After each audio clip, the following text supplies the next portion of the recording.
Bila telah ada taufik Allah, bagaimana nak menuju kepada Allah Ta'ala? Ni memang betul lah, ringan tapi berat. Dengar ringan, nak buat berat, iaitu ilmu dan ma'rifah. Kena ada ilmu, kena ma'rifatullah. Tak ada ilmu, tak boleh ia nak menuju kepada Allah, tak boleh nak buat ibadat, tak boleh nak jadi ibad, tak boleh nak buat ubudiyah. Sebab itu kata Imam Ghazali rahimahullah ta'ala, amal tanpa ilmu sia-sia, ilmu tanpa amal gila. Pasal apa gila pula tuan-tuan? Sebab dah tahu tak nak buat.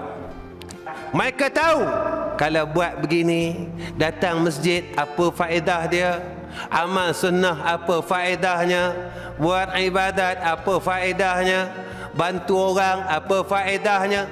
Kita tahu, tapi kita tak nak buat. Kita dinamakan orang gila.